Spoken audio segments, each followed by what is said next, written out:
Well, I met Jim last year at the Sandhill Crane Festival. Hi, Liz.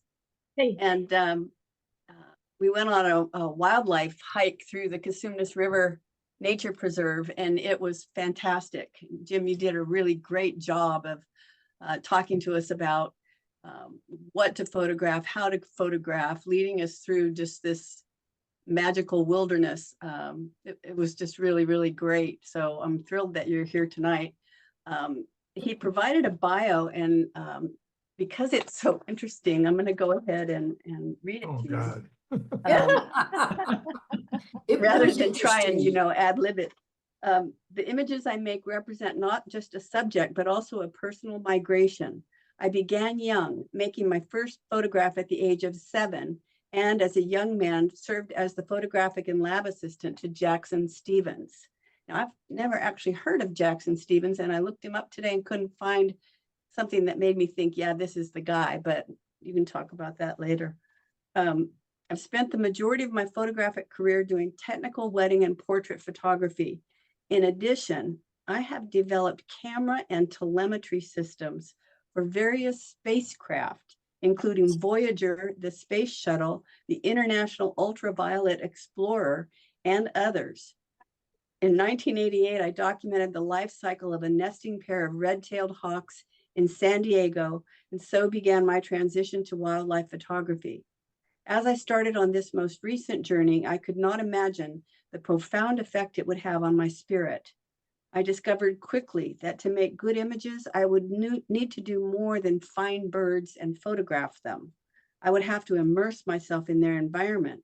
I would have to learn their behavior, their calls, and the subtle signals to which they respond. I would also have to learn patience and stillness, and how to be governed not by the ticking of a clock, but rather by the slower pace of the seasons. So with that eloquent statement, Jim, take it over. Wow. I know. Okay. So I've lived in San Diego for a lot of years, and then I moved here in 2002, and the transition between sort of a traditional professional photographer and birds and wildlife came right after my 600th wedding, and I realized that I really didn't like people that much. And birds don't complain about the images I make. They don't require model releases. There's any number of advantages, and plus I get a lot of alone time, and I'm kind of a troglodyte, so it all kind of meshed together. I've had about, I think, 10 or 11 one-man shows here in the Sacramento area and a couple in San Diego. And one of the things I experienced from those shows is one, they're very expensive to put together, and they're not very remunerative. You don't sell a lot. And but the other thing is that the shows themselves, the images that I prepare for these shows tell only a part of the story. For me, a great many of the photographs that I make have attached to them, at least attached in my head, backstory, a story that sort of surrounds or underpins or provides background to the image. And for me, they are nearly as well. They're often as interesting or more interesting than the images themselves. For me, the image itself isn't complete without the backstory, which means that all these shows are sort of incomplete. And one of the things that I thought I would do, before I, cross the great beyond, would be to put together a book that I would call Backstories, and it would include images that have, for me, the most significant backstories. And then when Liz contacted me and said, would like you to, talk to us, and what are you going to talk about? And the first thing I said was, I don't know. And then I thought, well, I know what I'll do. You're gonna be my you're gonna be my stalking horses for some of these stories, and and anyway, I put together 25 or so images, and I'll show them to you, and then I'll talk to the backstory, and then if you have any questions, aside and apart from how to unscrew up your Lightroom catalog, I'm just pipe up, because I probably won't be able to see you while I'm doing the presentation. So just if you got a question, just shout it out. Right. Okay, so I'm gonna do my best to share now, and let's see how this works. Share. Okay. Oh, Works. Can you see this? Yes. Yeah. Okay, Wow. all right. So this photograph was made at Bosque del Apache, which is a national wildlife refuge in southern New Mexico, and this is extraordinarily uncharacteristic of my work. It's, first of all, it's got more than one bird. Second of all, nothing's in focus really, but I had gone there, and it was before dawn, and I was setting up my equipment, getting ready to make some images, and then all of a sudden the something that sounded like a touchdown at a fully populated football stadium happened, and all of these snow geese and Ross's geese jumped up from the pond, and I don't know why I made a photograph. And so this photograph didn't really go anywhere, except that I have this habit. I call it a rainy day exercise. When I can't go out to photograph, or because it's raining or it's summer and it's too damn hot, I will go through my images. I'll just sort of randomly go through them, and I'd run into this thing, I don't know, a few times in a year, and it always intrigued me. And can you see my cursor? Yes. Yes. Okay. And in particular, this goose right here caught my eye. So I finally printed it. I printed it 6 feet wide by 4 feet, oh, Wow. and I put it in the space above the stairway in my house. And it's I don't know. To me, the name of the piece is called "Roar of Rising Wings," and Wow. so this is the lead off image. Very nice. beautiful. Beautiful. Yeah. Oh, And this Whoa. is a sandhill crane in flight. This is taken in the same place, but at Bosque del Apache, but at before you go in, if anybody's ever been there, it's in the ponds just before you go through the entrance. And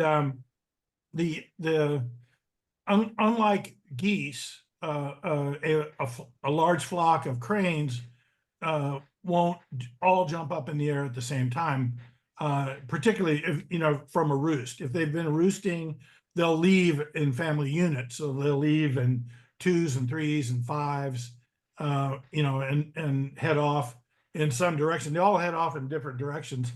And on this particular morning, it was 5 degrees. oh, And the cranes were frozen into the pond. Their legs were frozen. The pond had frozen over, and their legs were basically trapped. And so I had the fly out was slower than normal, and so I was able to take aim at several cranes as they left. Cranes, I know you've all seen them, are very awkward flyers when they first take off. They're graceful once they get going, but as they take off, they look a little bit like Ichabod Crane, and so I made 130 images, of which this was was the best, but best by far. And I've printed this one 4 feet by 2.5 feet, and it's I don't know, this one it's called Fly Out, and I really like this image. Like the depth of field. What's that? I like the depth of field on it. It's really nice. Yeah, well, you can get a sense of motion from the far wing because it's motion blur, but yeah. Jim, is that your cursor on the screen? Yeah, I'm sorry, I'll move it. Okay, I'll move thanks. it. Yeah, Yeah. I used it to indicate something. I'll keep it off the screen. Thanks. Okay, so this is a white-faced ibis with an actual white face. There's, I mean, these used to be sort of birds that would show up in sort of in early summer. Now you can find them almost year round. This particular one I photographed at the Yolo Wildlife Area, just to the west of the causeway in Yolo County, and I was driving into the wildlife area, and I saw this bird and a few others, and I have one of the things you'll notice from the photographs I'm going to show you is that I really do my very best to get at the same level as the bird. You know, if the bird's on the ground, I try to get on the ground. If it's, you know, high, I try to get as high as I can, because I just like shots that are up and I dislike shots that are down. So I saw this bird. I stopped my car. I sneaked out the driver's side door, opened the passenger door and pulled out my equipment. And I was crawling, and I crawled around the back of my car and lay down, sort of parallel to the back of my car, set my camera up, and I was making this photograph when an employee of the Yolo Wildlife Area drove by, and their tire brushed against my shoes. In other words, I came within probably a couple of inches of having my feet run over. So and the person who did this, I won't share their name, but I can't see her without her saying, "Are you sure you're okay?" This is like 18 years ago. So okay. Next. These are pied-billed grebes, and they're doing what's called the circle display. It's a mating ritual that they do. And the lens is about 2 inches off the water, and I'm in the water. I've got my waders on, and I've got a I think duck hunters use them. It's like a little stool you can poke into the mud and sit on. And so I was sitting and just, you know, very often when I make photographs, I don't know what I'm going to photograph. I know that there's birds, and maybe there'll be an opportunity and maybe there won't, but this was a great opportunity. They circle each other for, I don't know, several minutes, making odd noises. And so, you know, this is called circle display.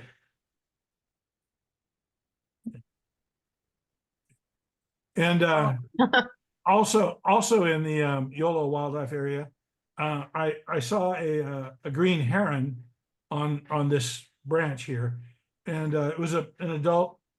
I assume now a female, but it was an adult, and I saw it and then didn't think anything of it, and made some other photographs, and then a few days later I came back, and the female was there again, and that's real unusual.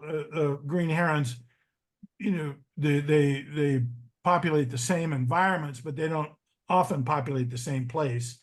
And so I said, I thought something was going on. So I came back for several days until the juveniles showed up. and I don't know, they kind of look like Heckle and Jekyll to me. I didn't give this piece a title, but it's one of my favorites. Yeah. I think Heckle and Jekyll works. Yeah, Yeah. I think so. This is also an image Oh. from the Yola Wildlife Area. This image, there's nothing particularly special about how I made this image. I made it across a body of water, and I often select my backgrounds before I as opposed to, you know, I know there's going to be birds in the area, but I select the background so that it's far enough back that it turns into a pastel, and that worked pretty well here. This image has a very Asian feel to me, but I think I told you earlier that I've done 10 or 11 shows, and this image has been in every one of those shows, and this image has sold from every one of those shows, and for the life of me, I can't figure out why. It's a fact. So dang cute. I guess. I don't know. but yeah, it's my top seller, if you can believe that. But it doesn't have a title either. So Is that a Phoebe? it's a Black Phoebe, yes. Okay, this is also I've tried to figure out how to organize these images, and I couldn't. And then I finally decided I just sort of do it by area. So this is also the Yola Wildlife Area in a forest understory. There's not much forest in the Yola Wildlife Area, but I found some. And the backstory about this hasn't got anything to do with the how I made the photograph or anything. It's that one of the big fears of any wildlife photographer, in particular any bird photographer, is to misidentify a bird and get embarrassed, say at a show or something, or on your website, and have somebody make a comment saying, "You nimnal, that wasn't that kind of bird, some other kind of bird." Anyway, so I have a cadre of friends who are much better birders than I am, and I use, when I'm in doubt, I pass an image around and see what they think. And it took almost 2 years before these people got to an agreement that this is the dusky flycatcher. But it took forever to get this thing named. Beautiful.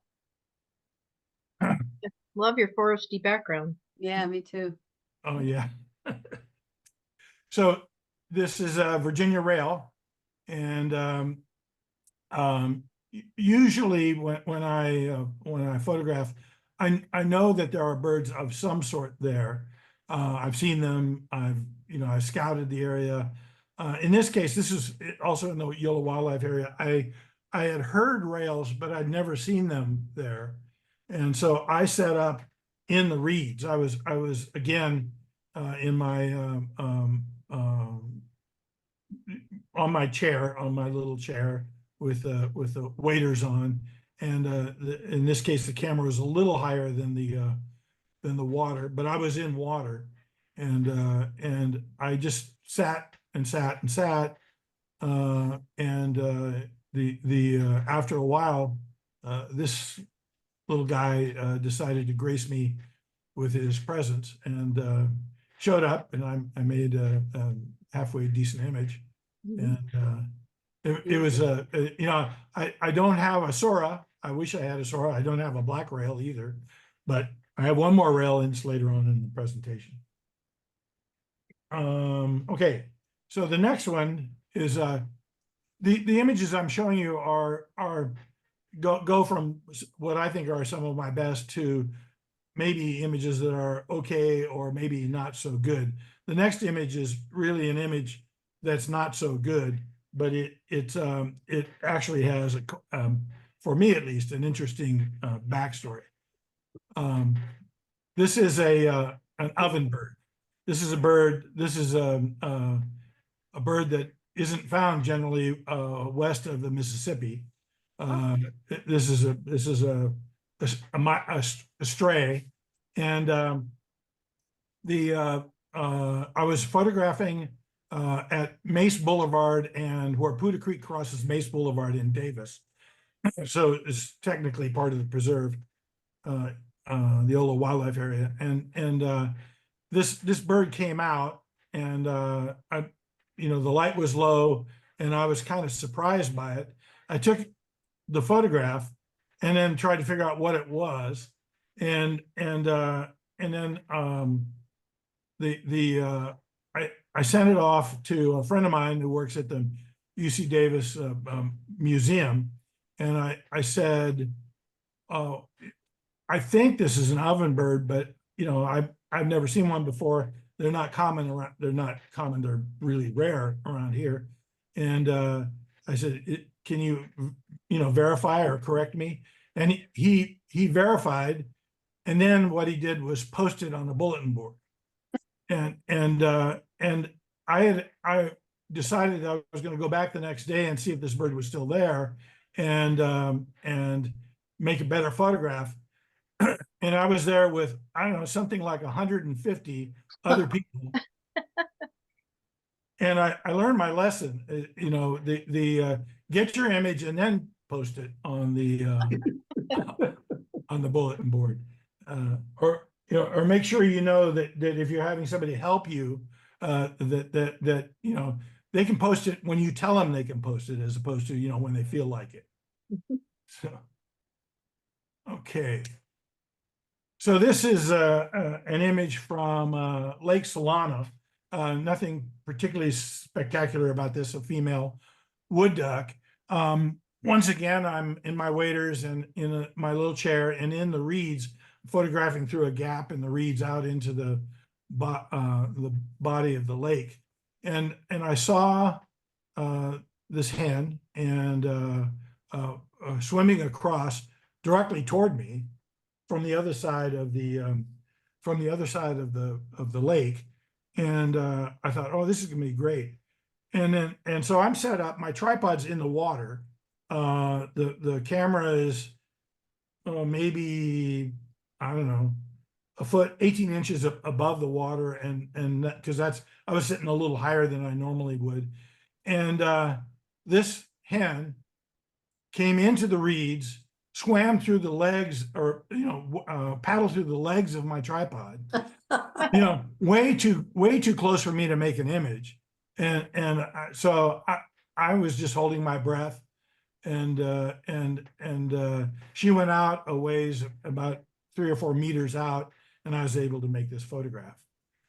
So that I didn't get good images of the ducklings, but I got a good image of her. Okay, so this is a green heron who would spend the next 5 minutes trying to get this tadpole off its bill. And it's I don't know, a pretty interesting photograph. But I made this photograph at 7:30 in the morning, and at 8:10 it was sold. I had. Wow. I had at the time I had an agent, and most of my work ended up in magazines of various sorts. Remember magazines? We used to have these things that are made out of paper and had images inside. I had made this photograph. I wrapped it up for the day, went to the Poudre Creek Cafe, was looking at my images, sent this one to my agent Ben, who lived in Texas, and then 10 minutes later he called to say it's sold. Okay. Nice. So that's my record for the quickest in images sold. That's beautiful. This is called Windblown, and this is also on Lake Solana. I have a canoe that I use sometimes to get close to birds, and because I'm paranoid about tipping the canoe over and losing several $1,000s worth of camera equipment, I have pontoons on the side of this thing. I've got it set up so that when I put the camera in the canoe, the center of gravity stays right around the same, so I don't end up tipping. But the only thing I didn't allow for was wind. And this was a very windy day. The wind's coming from the right in this image, as you can see. And so this little guy was posing for me, but I couldn't get him in the frame because the canoe would windmill, right, and weather vane, and so I would paddle to turn the canoe to the right, and then let the canoe blow around, and then make a photograph, and go past, and then go back, and then do the same thing again. And I made about 8 or 9 images, and this was the best one. Nice, very nice. Really cool. Just.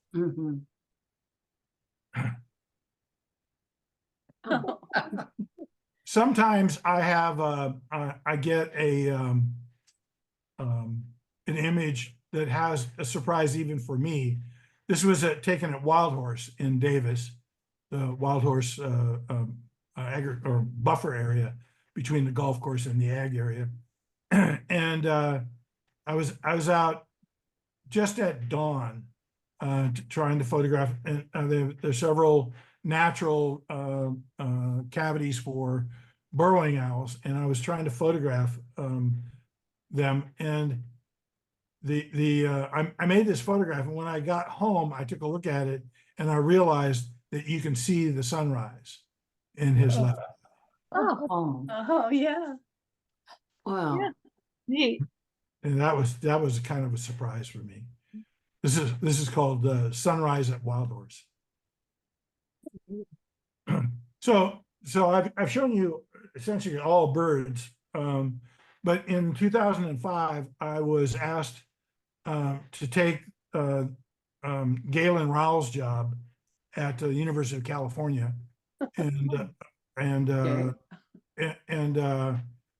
they were producing a coffee table book that for the natural reserve system, and they asked me to work on that, and so I then had to sort of polish my landscape chops, and because I'm not a landscape photographer, but sometimes I can do okay. So here's this is, Yeah. if any of you ever been here, this is Jepson Prairie. And this is back here, this is Alcott Pond, one of the largest vernal pools in California. And these, you can see the undulations in the ground. These are Mima mounds. And I did this with a 4x5 camera. So I had to get out.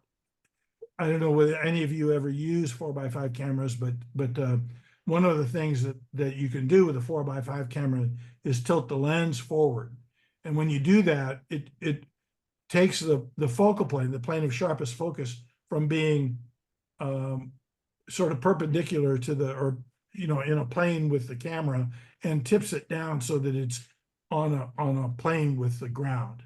And so this is in focus from my feet all the way to the trees in the distance. Yeah. Wow, Great.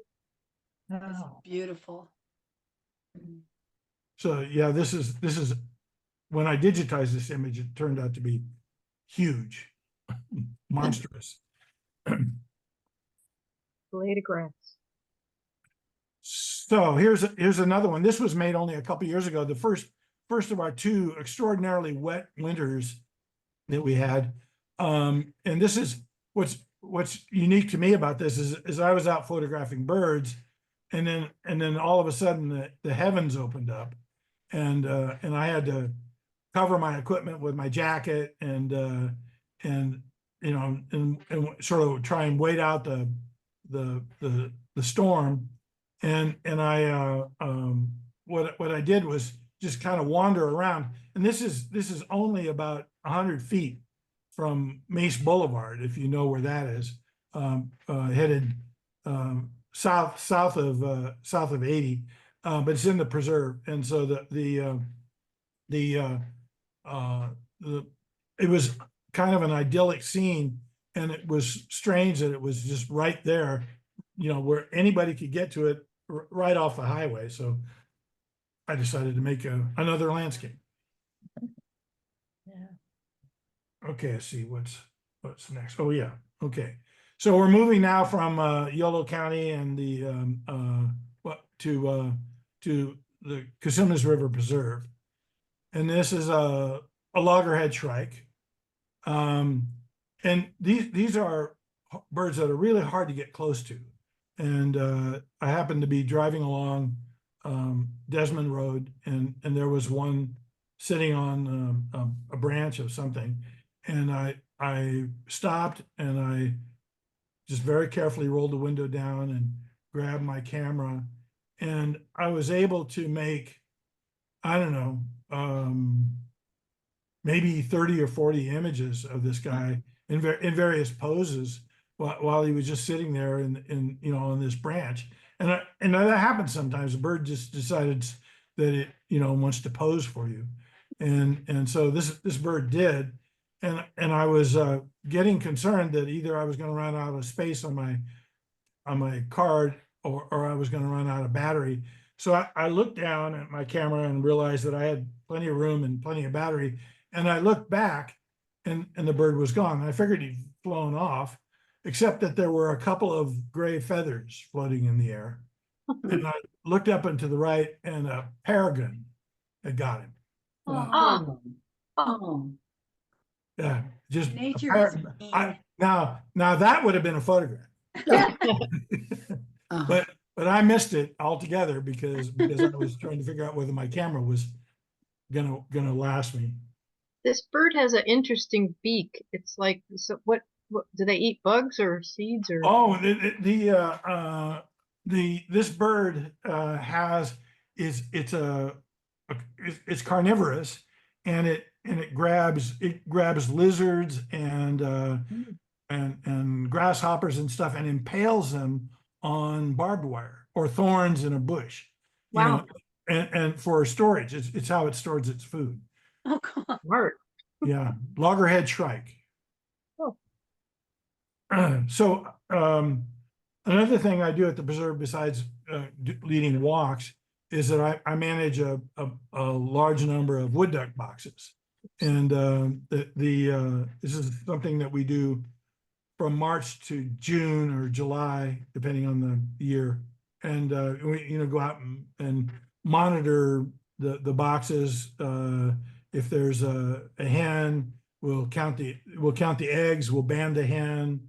We'll do all kinds of stuff, and every now and then you'll come up to a box and find out that there's a hatch, and you'll look in and see the ducklings, but they're not going to leave right then. They're going to leave the next morning, and so this happened to me. I came up upon a box that had Isn't that adorable?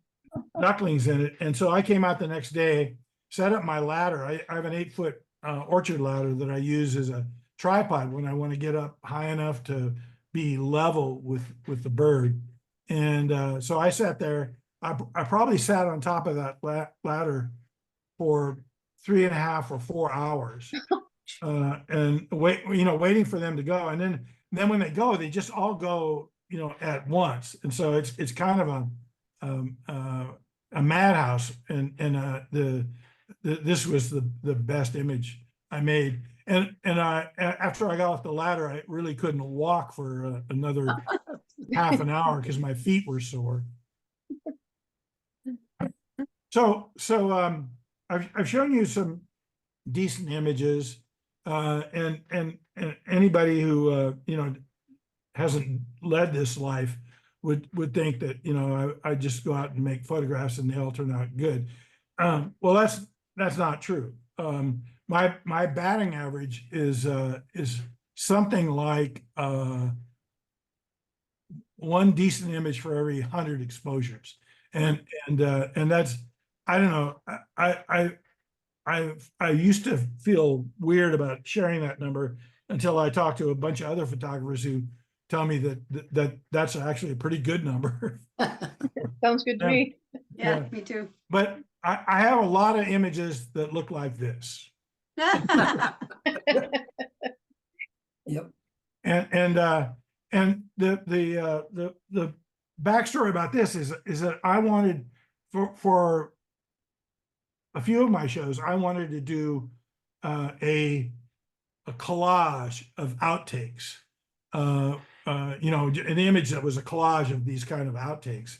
And the gallery owners were all must have had a humorectomy, because none of them were interested in me having anything like this in their gallery. So I never did, but I get to do this for you. So Oh, That's a that's great great. idea. okay, another landscape. This is also at the preserve. This is a valley oak, and this is taken in the springtime. And this thing that the green of the valley oaks leaves in the early spring is just a color that you don't see any other time of year. And this is a particularly ornate oak, but the very first time I saw this, it had, you know, a pure blue background, and it didn't strike me as it was going to be much of an image. You know, I love the tree, but I want it felt kind of felt empty. So to get to this tree, you have to drive a mile across a very bumpy pasture, and you know, and then set up a ladder, because there's what you can't see is there's a fence right down here at the bottom, and I had to get up on the ladder to photograph so that the fence didn't show up in the image, and so I must have driven out there 10 times, you know, thinking that I was going to get some clouds or, you know, some activity in the background that would make the image better. And I finally did, and this is the result. This is also taken with a 4x5 camera, so it's a very large, in terms of megabytes, a very large image. Beautiful. Okay, now we're going to go to San Diego. And, That's great. so if any of you have ever been to La Jolla, there are a lot of brown pelicans, particularly in January. You know, this is where they're in their alternate plumage. They're looking for mates and things like that. And I had set my camera up on the cliff, and these the cliff, the pelicans come in from the left, and they fly sort of around the base of the cliff, and then they swoop up and land on the cliff to what would be my left here. And you know, and generally speaking, I can try and catch them as they're landing, or whatever, you know, try and catch them a good photograph in flight. Well, this one swooped up, came around and swooped up right in front of me. And so I made this photograph as I was diving out of the way. And fortunately, he did not hit my camera. Fortunately for him and me, he didn't hit my camera, but he came within inches. Wow. He managed to swoop over the top of the camera, and then I ended up with this image, which really is not a very good image, but it's got a great story to it. It is good. It's a great image. I It's love like it. a 747 coming into land. Well, at this particular instant, it's hard to know who was most surprised. I love the coloration of its beak and its eyes and face. It's just beautiful. Yeah, Feathers. when they're in breeding plumage, alternate plumage, they're gorgeous birds. They are just gorgeous. Does their face change color like that, or is that Oh just yeah, normal? their face. They get the red on the bill. This little piece on the end turns yellow. Their head turns cream colored. Huh. They get red in the wings. It's very beautiful. Yeah, it really is. Okay, so now this is a least turn, and I love photographing birds in flight, but the problem with photographing birds in flight is that you're almost always forced to photograph up, and I just don't. I just don't like that. I want to be on the same level as the bird, and so this was taken at the mouth of the San Diego River between Ocean Beach and Mission Beach. There's a mud flat area that's basically it's a tidal mud flat. So you know, if you go there as it's the tide's going out or coming in, there's always a collection of different birds that are there feeding or doing whatever. And I saw least terns, and they're an endangered bird, and I thought, I got to figure out how to get to this get this bird, you know, on a level with my camera. So it turns out that where I was photographing was down near the mud, and so I scrambled up the rocks to a kind of a bike path that's there, and I put on my 2x teleconverter on my lens, and I waited for a hunting least tern to come along, and then I would be at about the same level as that tern. So that's how I made this photograph. And its wings just fit the frame perfectly, at least from my perspective. Gorgeous. Hmm. Oh, So this is a tricolored heron. It's kind of a you know, this is an image that would go into a bird guide, but nothing that you really want to print and hang in a gallery. But the story always chokes me up. So I'm in the same place on the mouth of the San Diego River, sitting on rocks. I've got my camera set up. I knew that there was a tricolored heron in the area, and so I just set up and figured I'd set my camera up and figured I'd wait until you know, till it showed up. And the nice thing about the quote nice for me thing about the San Diego River is that there's a large homeless population there, and what the homeless do that's advantageous to me is they acclimate birds to humans. They're there all the time, just like the birds are there all the time. And so these birds are less afraid of humans than they would normally be. I mean, so you can get reasonably close to them. So I'm sitting here waiting for this bird, and all of a sudden I feel a tap on my shoulder, and I look, and there's this disheveled old guy. He sat down on a rock next to me and asked me what I was doing. And I said, I'm photographing birds, and I'm waiting for a tricolored heron. And he said, oh, he'll be here in about half an hour. and he introduced himself. He said his name was Victor. And I, you know, we talked for a little bit, and sure enough, in half an hour or so, this bird showed up. It landed off to the right and just kind of waited this way until it got close enough for me to make an image. And then after I did that, you know, Victor said, do you have a piece of paper? And I said, yeah. And so he wrote down an email address, and he said, would you send me this image when you get when you get it processed? And I said, yeah. I mean, my preconceptions, of course, were that he didn't have a computer, didn't have an email address. I was already surprised by the fact that he knew what a tricolored heron was and when it would get here. But he said he goes to the library every day, and so I sent him this image, and I sent him many more, and I corresponded with him for a few years, and then he just disappeared. So anyway, this is Victor's bird.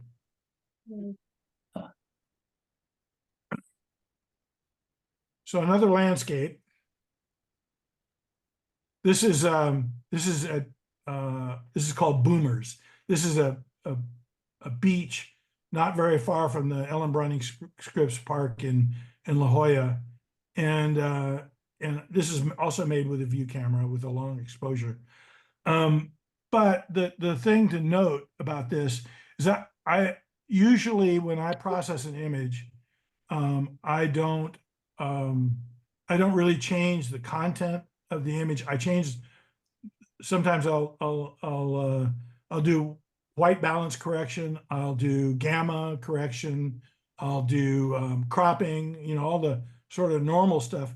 But this image was is, to me, was very beautiful, with the exception that all of this sandstone here had been carved into by people, you know, saying, you know, John loves Mary, you know, with a heart, and you just all of you can see. You probably can't see my finger, but you can see my down in here and over in here and stuff like that. So I went painstakingly through this and basically edited out the graffiti, I'll call it, in the image, so that it would be an acceptable image. And I justified that to myself by saying that even Ansel Adams did that in his photograph Winter Sunrise. He edited out the LP in the mountainside near Lone Pine. So I figured, well, he can do it, I can do it. So that's the backstory of this image. It took me 6 months to you know, not constant work, but you know, probably every day or every other day working on it and wondering if it was really going to be worth it. So. This is a Ridgeways rail. It's used to be called a Clapper rail, but AOU decided to change its name a few years ago. I photographed this in Baylands Park in Palo Alto, and if you've ever been there, there's a bridge that goes out across a marshy area, and on the bridge, on the sides of the bridge, they put all this metal mesh that makes it virtually impossible to make a photograph of anything except pointing down. And I knew that there were what I called at the time clapper rails in this area, and I wanted to get a chance to photograph them. So what I did was I took my camera straps and I lashed everything together, and I stuck it over the side of the bridge and fixed it so that I could get to it when I got where I was going. Then I went over the side and crawled underneath the bridge and sort of propped myself between some of the pilings and pulled my camera gear down and waited, you know, while my legs were cramping and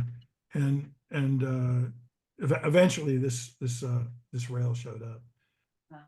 Thankfully, because otherwise I would just, you know, Still be there. if it hadn't shown up when it did, I was about to give up, because I knew my legs were going to get really tired and it was going to really be hard for me to get back up onto the bridge.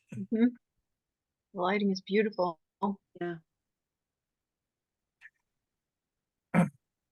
So this is a Bullock's Oriole, and this is made. I grew up on a cattle ranch, and this was made on the ranch of what would have been a neighbor to the ranch I grew up on, and these birds are really flighty. They're really not easy to photograph, and they're not they tend to be skittish. They tend to fly off at the, you know, any kind of indication that there's a threat nearby. So when I made this photograph, I started off the day way off to the right, basically more or less where he's looking, where the bird is looking, and I didn't have a good enough. I wasn't close enough, and there was some stuff in between me and him, and I thought, well, that I'm hoping that he, you know, maybe lands somewhere else. But he would sit there for a little while and then fly away, sit there for a little while and fly away, sit there for a little while and fly away.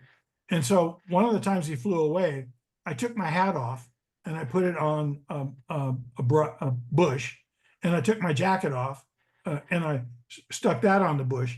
And then I went around to 90 degrees from where I was, so that when he came back, I would have a clear shot, and he wouldn't know where I was because he thinks I'm over there still. Wow. And so that's how I made this photograph. Wow. Beautiful bird. Wow. Yeah, Bullock's Oriole. I use this for my business card. Mm. Okay, this is a long-tailed Jaeger. This is photographed in on St. Michael Island in Alaska, way up near the Arctic Circle. And it's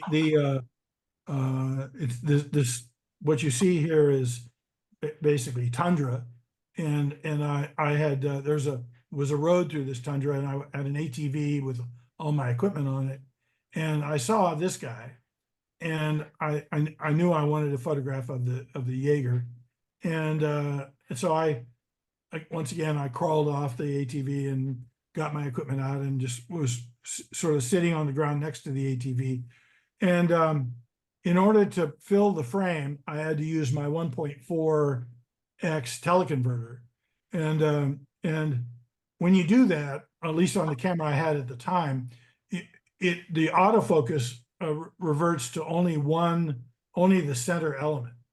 And so you can only use the center element to focus. So what I had to do was frame the camera on his eye, because that's where you always focus for birds. You frame the camera on his eye, focus by holding the shutter partway down, and then recompose. Every time I would recompose, he'd turn his head the other way. So I would focus, compose, he would turn his head, and then I would wait for him to turn back. I'd focus, compose, and I think it was really a contest as to who was going to give up first. And it turns out he did. He finally, I guess he got bored. He wondered what I was doing while he was looking away. Anyway, this is the one and only good photograph I made. Something like 45-minute session with this. Wow. Wow. Okay. One more landscape. This is from southern Utah, and on a trip to Santa Fe and back through southern Utah to Page and like that, and this storm was hanging off to the left of my drive, and I finally decided that I needed to make a photograph of it. So I got out and hiked some distance from the car, set up my equipment, and made the image. And it was only when I got home that I found out that I caught a lightning strike. Yeah. Oh, yeah. And so the like I said, sometimes you find surprises in your images when you didn't even know they were there.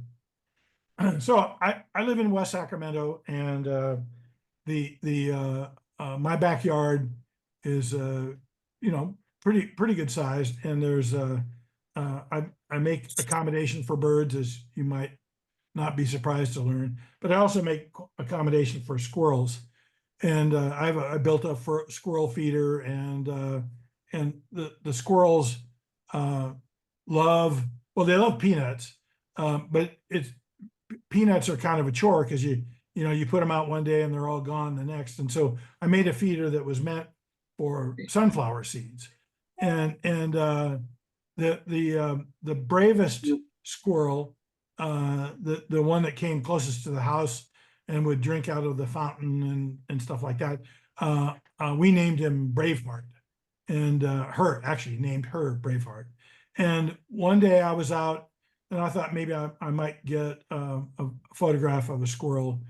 These are eastern, what are they? Eastern something squirrels. They're not supposed to be here, but they are, And anyway, so one day I was out there, and Braveheart turns out to have children, and she brought them to show me. Braveheart's the one on the right. Oh. Wow.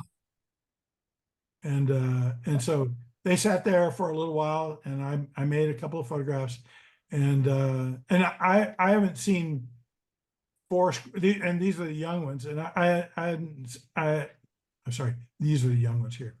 Pointing my finger doesn't do any good.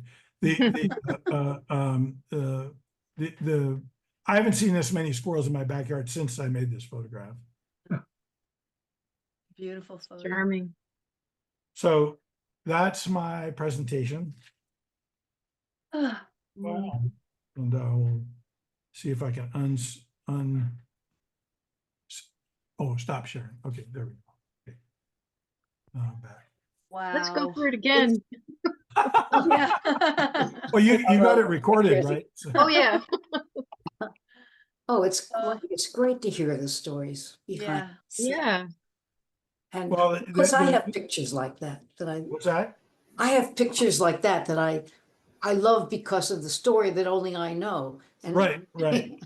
Nobody else knows about the piece that you know about, right? Uh-huh. Right, right. And the lengths you went. Oh yeah, well, I no longer get down on the ground as much as I used to because it takes me a long time to get back up. I can And relate. and so I tend to find other ways.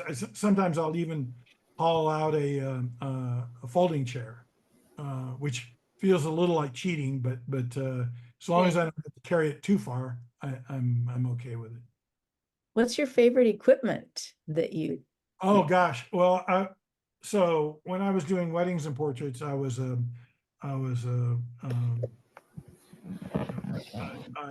used all kinds of equipment, Nikon primarily, and then when I sort of bailed out of photographing people or products or weddings, I figured I was going to have to invest in new equipment.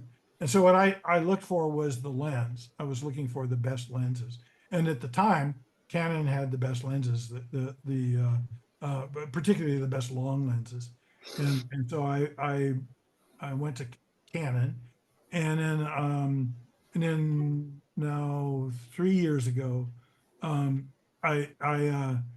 realized that I was going to limit how long I could do this by carrying around fairly heavy equipment, and so I decided I was going to try see if I could find a mirrorless body and lens system, and so I went to the Sony A1 and a long lens and a short lens associated with that, and I've been very happy with it.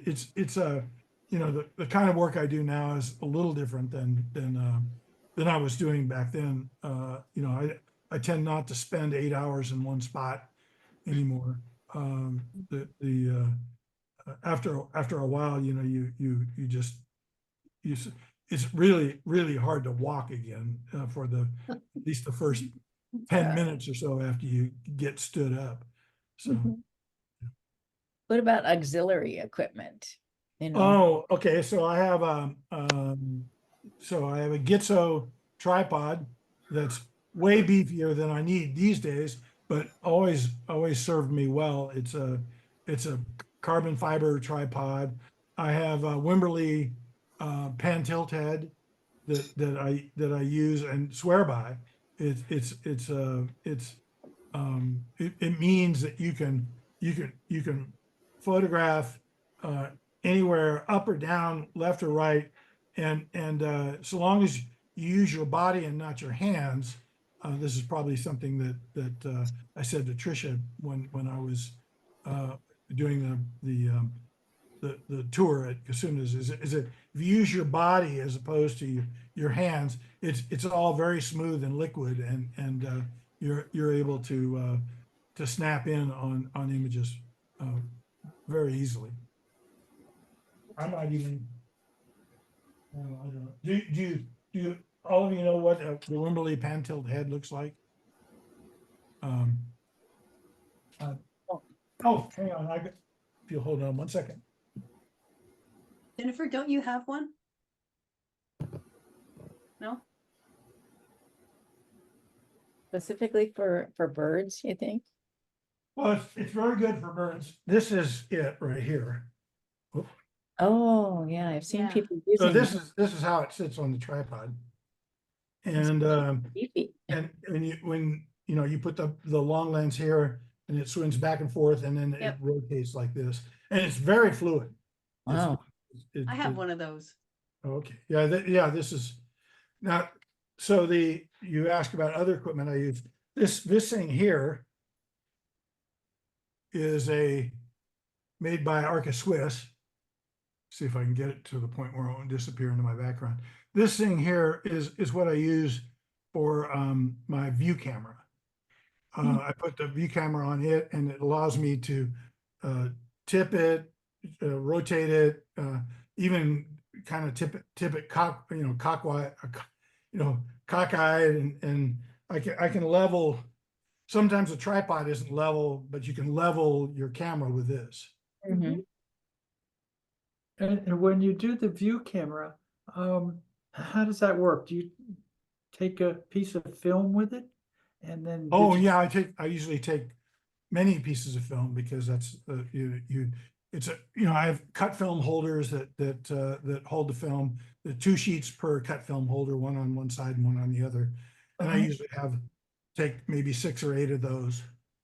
I see. And then how do you scan them? Do you have a scanner for that? Oh, no, I get that done for me. There's, I scan my own, my old, 35 millimeter and 2 1/4 square stuff. But the 4x5 stuff I leave to, a lab. I have a lab up in Coarsegold. And how big is the image from one of those, the scanned image? A gigabyte or that big? Hang on a second. I'm no longer sharing, so I can take a look at this. Okay, so that image of the Mima Mounds at Jepson Prairie is 1.5 gig. Wow. It's a big one. And will Photoshop read something like that? Yeah. Yeah, okay. Oh, yeah. Yeah, well, it isn't so much the limitations of Photoshop, it's your computer. You have to have enough memory Yeah. to open an image like that.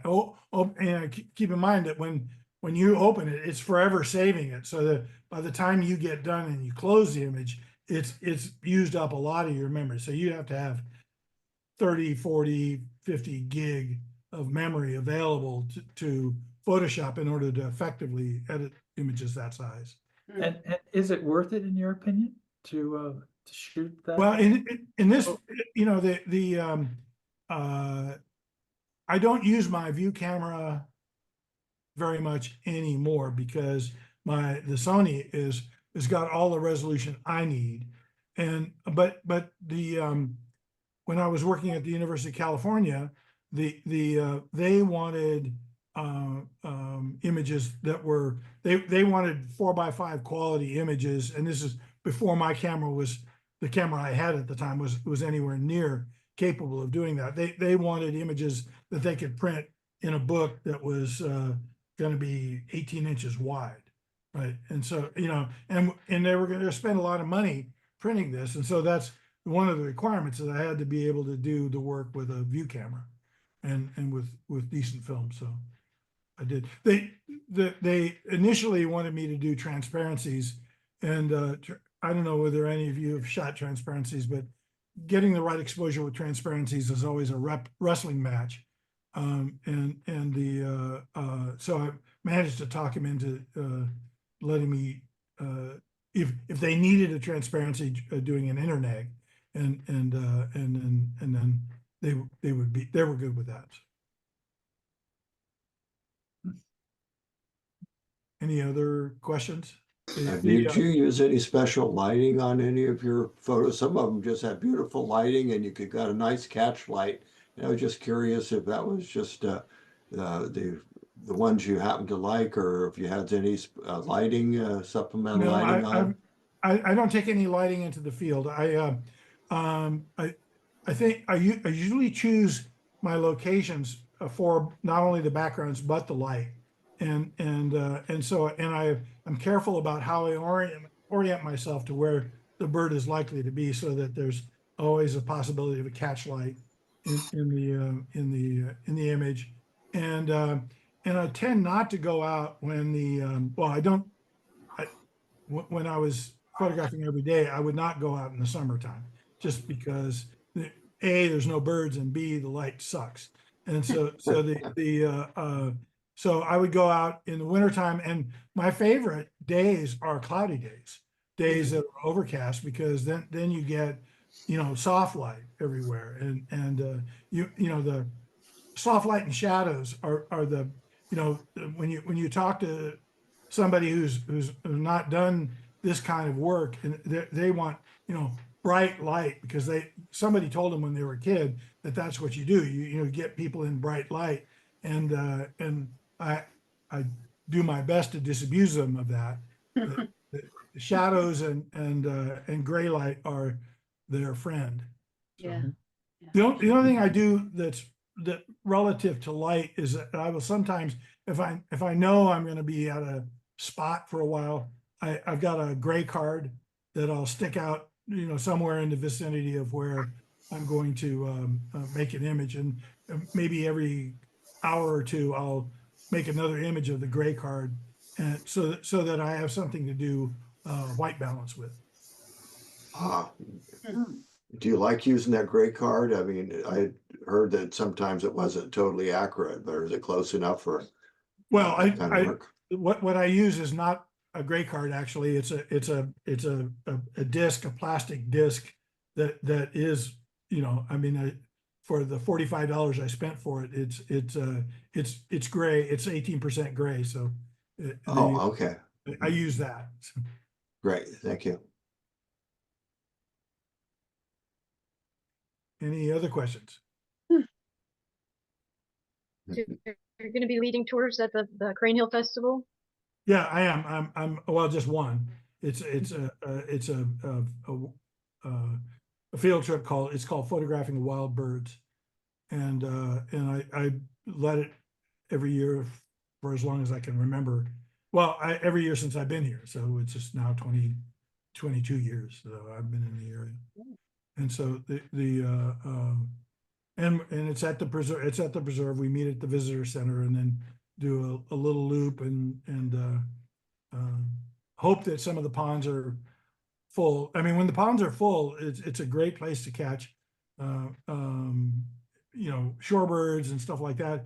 And it's great for the same reason that the San Diego River, the mouth of San Diego River, is great, because there's lots of people in the area and the birds are acclimated to them.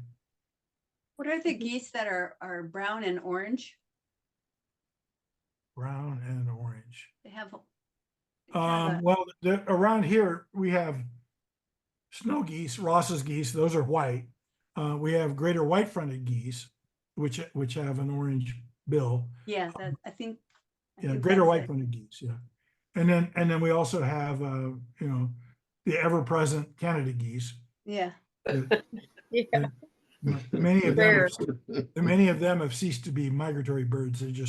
They're resident. That's what these are in my image in the background. These are from Staten Island Oh yeah, at dawn. yeah. What One an of the things you amazing can get thing. at Staten Island every year, probably not yet, but give it a couple of months, is you get large flocks of Aleutian cacklers, and they look, for somebody who doesn't know what they're looking at, they look a little bit like small Canada geese, but they have they are small, and they kind of look like Canada geese, except they've got a white collar around the base of their neck, and there are sometimes flocks of 50,000 of those as you go into Staten Island. And you said that they're Aleutian Aleutian cacklers.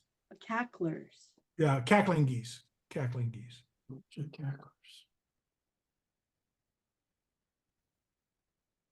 It used to be that on the preserve, Staten Island was the only place that you could photograph canvasbacks, the diving ducks. I haven't ever seen a canvasback anywhere but Staten Island, and but it's been a few years since I've seen one out there. I've seen them off Highway 37 between Novato and Vallejo. Oh yeah, that highway scares the shit out of me. Yeah. I agree. Oh, I yeah. love it. I am so, when I drive on that highway, I am so tempted to, stargaze and look at the birds. And I realize that I am only a microsecond away from being a greasy spot on the highway. And so I'll take your word for it because I've never seen it. Well, and if you do pull over, there's broken automotive glass all over, so you don't want to leave your car very long. So Yeah. It's Okay. a nice spot though, as you head south on 37, coming back from Sacramento. Really nice little pullout where there's a dock and a little walkway, and you can photograph all kinds of birds there. It's beautiful. I'll have to look next time I go. I think that road terrifies me so much that my attention is like straight ahead. yeah, that where Yeah. Trish is talking about, though, they have a significantly long merge lane now, because that was always a problem. Like Yes. trying to get back on Yeah. 37 if you pulled off. Yeah. Yeah. Now, has anybody here done the Sonoma County, the part that adjoins San Pablo Bay? There's a very large bird Yes. sanctuary and trails. Now, I haven't done it, but you would have the opportunity to get out. Has anybody done that? Have you done Yeah, that? Joel Trish? and I did it. Yeah, Oh. it wasn't great for birds, but I think it was probably the wrong time of day or the wrong time of year. We just wanted to see what it was. I see. But yeah, I go back there. used to participate in the San Francisco Bay, bird observatory surveys where they did a complete 3-day survey of all of San Francisco Bay, and my areas were where just after you cross the river as you're headed toward Santa Rosa, toward the 101. You go over a big bridge, and then there is a kind of a I guess is it Mare Island off to the left? I can't remember, but Right. there's a pedestrian crossover, and I used to go up in that pedestrian crossover and count birds, and then I would go over to Tiburon, and they were doing the whole bay, and so I'd go over and spend a day at Tiburon, and I would get a spotted sandpiper and 2 killdeer. Hmm. That's it. Yeah, Well, because Well, this has been really great. Yeah, Jim, thank you so Thanks so much. Yeah, much. thank you. Thanks a Really, whole thank you. bunch. That's Well, you're welcome, and thank you for having me. Yeah, The the so book much. is going to be good. I'm gonna go get some dinner now. Yeah, me too. You need to eat Bye, now. guys. Bye. See everybody. Thank Good you. night, Bye, everybody. everyone. Oh.